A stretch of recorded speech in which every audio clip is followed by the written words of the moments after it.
वो चोर भगोड़ा इश्तिहारी मफरूर वो मुजरिम वो बाहर बैठ के सुप्रीम कोर्ट को डिक्टेट करता है। उस सारी चीज़ों को उड़ाकर पाकिस्तान की सुप्रीम कोर्ट ने सारा प्रेशर हटाकर इन सारे मिनिस्टरों की बकबक सुनने के बाद उसने कहा नहीं, पाकिस्तान में अब चलेगा तो सिर्फ आइन चलेगा, पाकिस्तान में चलेगा तो सिर्फ कानून चलेगा।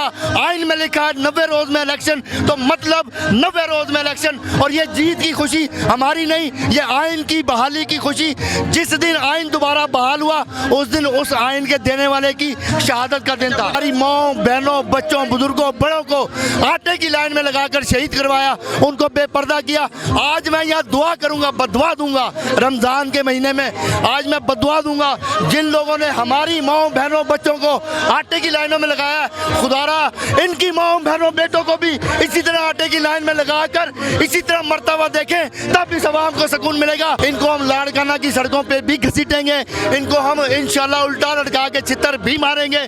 इस आवाम को इंशाल्लाह दोबारा सेहत कार्ड भी देंगे, तालीम भी देंगे। मोहम्मद सल्लल्लाहु अलैहि वसल्लम की नामूस की हिफाजत की जो कसम हमारे लीडर ने खाई है, हम उसके साथ खड़े होकर पूरी दुनिया में उसका नारा भी बुलंद करेंगे। हम इंशाल्लाह अपने कप्तान को वजीर आज़म बना के इन चोरों लुटेरों डाकुओं इन घुसपैठियों को दोबारा जेलों में डालेंगे। और वो राणा सनाउल्लाह के लिए स्पेशल पैगाम है। अस्सलाम वालेकुम, मैं हूं हुसनैन, आप देख रहे हैं नया पाकिस्तान। कल सुप्रीम कोर्ट का फैसला आया, उसके बाद आज मुल्क भर में यौम तशक्कुर मनाया जा रहा है। मुल्क भर में कारकुनान बाहर निकले हैं, खुशियां मना रहे हैं, अल्लाह का शुक्र अदा करें जी। अस्सलाम वालेकुम। वालेकुम सलाम। कल जो बंदियाल साहब ने फैसला दिया उसके बाद आज मुल्क भर में कारकुनान बाहर है, इलेक्शन आ रहा है, क्या कहेंगे आप? देखें, उमर अता बंदियाल साहब ने कोई पीटीआई के हक में फैसला नहीं दिया, उमर अता बंदियाल साहब ने आइन के हक में फैसला किया है। वो जो 75 साल से एक नजरिया ज़रूरत के तहत कभी अयूब के मार्शल को हलाल करार दे दिया जाता था, कभी ज़ियाउल हक के मार्शल को हलाल करार दे दिया जाता था, कभी मुशर्रफ के मार्शल को हलाल करार दे दिया जाता था, कभी इसी मुल्क में एक इलेक्टेड वजीर आज़म जुल्फ़िकार अली भुट्टो को जब फांसी लगाया गया जुडिशल मर्डर के जरिए, उसको भी हलाल करार दे दिया गया। बेनज़ीर का मर्डर हो गया, शाहनवाज भुट्टो को कत्ल कर दिया गया, मुर्तज़ा भुट्टो को कत्ल किया गया। आज हम इस नेच पे पहुंच गए थे कि चीफ इलेक्शन कमिश्नर जो एक छोटे से इलेक्शन कमीशन का चीफ है, उसने सुप्रीम कोर्ट के फैसले को जूते की नोक पे रखकर हवा में उड़ाया और उसने कहा कि हमारे पास इख्तियार है, हम इस मुल्क में इलेक्शन कराएं ना कराएं, हमारे पास इख्तियार है, हम आइन को मुअत्तल करें, आइन को खुटे लाइन लगाएं, आइन को तबाह करें, आइन को बर्बाद करें। आप कौन होते पूछने वाले? उस सारी सिचुएशन के अंदर एक मर्द मुजाहिद आया, उमर अता बंदियाल, और उसने स्टैंड किया आइन के ऊपर। उसने कोई अपनी ज़ात के लिए स्टैंड नहीं किया, ना पीटीआई के हक में स्टैंड किया, उसने स्टैंड किसके लिए लिया? आइन के लिए लिया, कानून की बालादस्ती के लिए लिया। उसने उस 75 साल से जो नजरिया ज़रूरत किसी ना किसी सूरत में जिंदा हो जाता था, कभी नवाज शरीफ एक गोद लिया हुआ बच्चा बन जाता था ज़ियाउल हक का। आज कल मैं सुन रहा था आज़म नज़ीर तारड़ साहब की तकरीर, कौमी असम्बली में खड़े होकर बड़े माहिर कानून वजीर कानून वो बने हुए थे, और वो कह रहे थे कि ज़ियाउल हक ने मार्शल लगाया, फलाना हुआ। और अल्लाह के बंदे, ज़ियाउल हक की मार्शल का सबसे बड़ा बेनिफिशरी कौन था? ज़ियाउल हक का मार्शल का बेनिफिशरी कौन था? नवाज शरीफ। उस नवाज शरीफ ने कभी बेनज़ीर की गंदी तस्वीरें फेंकी, कभी बेनज़ीर को कहा कि अंग्रेज़ों के आने वाली है।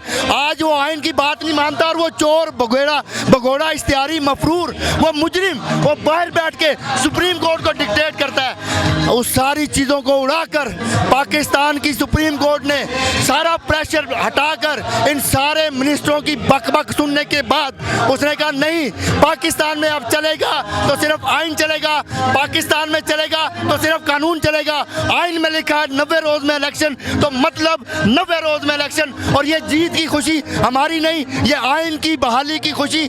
जिस दिन आइन दोबारा बहाल हुआ उस दिन उस आइन के देने वाले की शहादत का दिन था। मुझे ये बता दें, आज देख रहे हैं मुल्क भर में पाकिस्तान तहरीक इंसाफ खुशियां मना रही है, दूसरी तरफ सफ़े मातम मचा हुआ है। आज मरियम नवाज का यहाँ पिंडी में कन्वेंशन था, वो भी आपने देखा होगा। क्या कहना चाहेंगे, इतनी खुशी किस बात की है? आपको पता है वहाँ से जीत नजर आ रही है। देखें, बात यह है कि 17 जुलाई को फैंटी लगाई, 20 में से 15 सीटें और जो 5 सीटें ये लोग जीते उनमें धांधली का इल्ज़ाम था। फिर इमरान खान अकेला बब्बर शेर 9 सीटों पे खड़ा होता है और 8 सीटों में इनको धूल चटाता है। इनको खौफ ही यही है कि मैदान में आएंगे तो भागने का मौका नहीं मिलेगा।